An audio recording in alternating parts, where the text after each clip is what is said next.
അപ്പോൾ hello guys, welcome to Malayalam anime explanation channel. അപ്പോൾ നമ്മൾ കഴിഞ്ഞ വീഡിയോയിൽ മാൻഹയും മാങ്കയും തമ്മിലുള്ള ഡിഫറൻസ് നോക്കിയിരുന്നു. അപ്പോൾ ഈ വീഡിയോയിൽ നമ്മൾ എന്താ നോക്കാൻ പോകുന്നതെന്ന് വെച്ചിട്ടുണ്ടെങ്കിൽ, മാങ്ക എന്തുകൊണ്ടാണ് മാൻഹയേക്കാളും ഫേമസ്, അതായത് മാൻഹ എന്തുകൊണ്ട് മാങ്കയുടെ അത്രയും ഫേമസ് ആകാൻ സാധിച്ചില്ല, അതിനെക്കുറിച്ചാണ് നമ്മൾ നോക്കാൻ പോകുന്നത്. അപ്പോൾ നമുക്ക് വീഡിയോയിലേക്ക് കിടക്കാം. വെബ്ടൂൺ അല്ലെങ്കിൽ മാൻഹ എന്ന് പറയുന്ന ഒരു കോമിക് മീഡിയം ഇപ്പോൾ വളരെയധികം ട്രെൻഡിങ്ങിൽ പൊയ്ക്കൊണ്ടിരിക്കുന്ന ഒരു തന്നെയാണ്. പക്ഷേ എന്ത് ചെയ്തിട്ടും ഇത് എന്തുകൊണ്ടാണ് ജാപ്പനീസ് മാങ്കയുടെ അത്രയും ഫേമസ് ആകാതെ പോയത്? അപ്പോൾ അതിനുള്ള ഒരേ ഒരു ഉത്തരം എന്ന് പറയുന്നത് ആനിമേസ് ആണ്. അപ്പോൾ ഈ മാങ്കയുടെ കാര്യത്തിലേക്ക് വരുവാണെങ്കിൽ അതെല്ലാം തന്നെ കൂടുതലും ആനിമെ അഡാപ്റ്റ് ആയിട്ടുള്ളതാണ്. ഈ ആനിമെ കണ്ടിട്ടുള്ളവർക്ക് മാങ്കയുടെ അടുത്ത കഥ എന്താണ് വരാൻ പോകുന്നത്, അടുത്ത് എന്താണ് വരാൻ പോകുന്നത് എന്നുള്ളൊരു അറിയാനുള്ള ക്യൂരിയോസിറ്റി കൊണ്ട് തന്നെ അവർ മാങ്ക വായിക്കാൻ തുടങ്ങും. ഇതേ കാര്യം തന്നെ നമ്മൾ മാൻഹയുടെ കാര്യത്തിലേക്ക് നോക്കുകയാണെങ്കിൽ, മാൻഹാസ് അല്ലെങ്കിൽ വെബ്ടൂൺസ് കൂടുതലും ആനിമെ അഡാപ്റ്റേഷൻസ് അല്ല, കൂടുതലായിട്ടും അത് സീരീസ് ആയിട്ടാണ് അല്ലെങ്കിൽ കേഡ്രാമാസ് ആയിട്ടാണ് ഇറക്കുന്നത്. അതുകൊണ്ട് തന്നെയാണ് ഈ മാൻഹാസ് അല്ലെങ്കിൽ വെബ്ടൂൺസ് അത്ര ഫേമസ് ആകാതെ പോകുന്നത്. കാരണം കൊറിയയിൽ ഫേമസ് ആനിമേസ് അല്ല, കൂടുതലും കേഡ്രാമാസ് ആണ്. സോ അതുകൊണ്ട് തന്നെ കേഡ്രാമാസ് ആയിട്ട് ഇറക്കുവാണെങ്കിൽ കുറച്ചുകൂടെ പോപ്പുലാരിറ്റിയും കുറച്ചുകൂടെ വ്യൂവർഷിപ്പും കിട്ടുന്നതുകൊണ്ട് തന്നെ അവർ ആനിമേഷനേക്കാളും കൂടുതൽ കേഡ്രാമാസിലേക്കാണ് ഫോക്കസ് ചെയ്യുന്നത്. അതുകൊണ്ട് തന്നെ അവർ മോസ്റ്റ് ഓഫ് ദ വെബ്ടൂൺസ് അല്ലെങ്കിൽ മാൻഹാസ് എന്ന് പറയുന്നത് കേഡ്രാമാസ് അല്ലെങ്കിൽ സീരീസ് ആയിട്ടാണ് ഇറക്കുക. അപ്പോൾ നമ്മൾ റീസെൻ്റ്ലി ഇറങ്ങിയിട്ടുള്ള കുറേ ഫേമസ് ആയിട്ടുള്ള സീരീസ് അല്ലെങ്കിൽ കേഡ്രാമാസ് എടുത്ത് നോക്കുകയാണെങ്കിൽ മിക്കവാറും എല്ലാം തന്നെ വെബ്ടൂൺ അല്ലെങ്കിൽ ഒരു മാൻഹ അഡാപ്റ്റേഷൻ തന്നെയായിരിക്കും. അതുകൊണ്ട് തന്നെ അവർക്ക് അതിൽ നിന്നാണ് കൂടുതൽ ലാഭം കിട്ടുന്നത്. അവർ ആനിമേസ് അധികം ഇറക്കാൻ ശ്രമിക്കാറില്ല.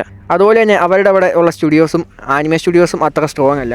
അതുകൊണ്ടാണ് മാൻഹാസ് അധികം ഫേമസ് ആകാതെ പോകുന്നത്. കാരണം ഒരു ലൈവ് ആക്ഷൻ രീതിയിൽ ഈ സീരീസൊക്കെ കണ്ടതുകൊണ്ട് തന്നെ അവർക്ക്, കാരണം കഥ അറിയണമെങ്കിൽ കൂടിയും അവർക്ക് മാൻഹ അല്ലെങ്കിൽ ഒരു കോമിക്കിലേക്ക് പോകാനുള്ളൊരു ടെൻഡൻസി തോന്നത്തില്ല. അതുകൊണ്ട് തന്നെയാണ് മാൻഹാസ് അത്രത്തോളം ഫേമസ് ആകാതെ പോയത്. അതിനർത്ഥം മാൻഹാസ് ആരും വായിക്കുന്നില്ലെന്നല്ല, ഈ കേഡ്രാമ കാണാത്തവർ മാൻഹാസ് വായിക്കുന്നുണ്ട്. അപ്പം ഇതുകൊണ്ടാണ് ഈ മാൻഹാസ് അല്ലെങ്കിൽ വെബ്ടൂണ് ഈ മാങ്കയുടെ അത്രയും ഫേമസ് ആകാതെ പോയത്. കാരണം മാങ്ക എന്ന് പറയുന്നത് ആനിമേ എന്ന് പറയുന്ന ഒരു ബൂസ്റ്റ് കൊടുക്കുന്നതുകൊണ്ട് തന്നെ മാങ്ക വായിക്കാൻ ആൾക്കാർക്ക് ഒരു താല്പര്യം ഉണ്ടാകും. അത് തന്നെ ലൈവ് ആക്ഷനിലേക്ക് വരുമ്പോൾ കുറച്ചൊക്കെ ചേഞ്ച് ഉള്ളതുകൊണ്ട് തന്നെ വെബ്ടൂൺ ആൾക്കാർക്ക് അത്രത്തോളം ഇഷ്ടപ്പെടത്തില്ല. അപ്പോൾ നമുക്ക് കുറച്ച് മാൻഹാസ് ഏതൊക്കെയാണ് ആനിമയായിട്ട് അഡാപ്റ്റ് ചെയ്തിട്ടുള്ളതെന്ന് നോക്കാം.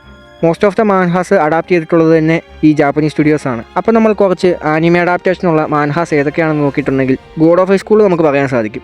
അപ്പോൾ ഗോഡ് ഓഫ് ഹൈസ്കൂളിൻ്റെ കാര്യത്തിലേക്ക് വരികയാണെങ്കിൽ ഗോഡ് ഓഫ് ഹൈസ്കൂൾ അഡാപ്റ്റ് ചെയ്തിരിക്കുന്നത് മാപ്പ സ്റ്റുഡിയോ ആണ്. മാപ്പ സ്റ്റുഡിയോ എന്ന് പറയുന്നത് Jujutsu Kaisen, Attack on Titan, Chainsaw Man ഒക്കെ അഡാപ്റ്റ് ചെയ്ത അതേ സ്റ്റുഡിയോ തന്നെയാണ്. പിന്നെ നമ്മൾ നോക്കുകയാണെങ്കിൽ നോബിൾസ്, ടവർ ഓഫ് ഗോഡ്, ഇതൊക്കെ മാൻഹ ടു ആനിമെ അഡാപ്റ്റേഷൻസ് ആണ്.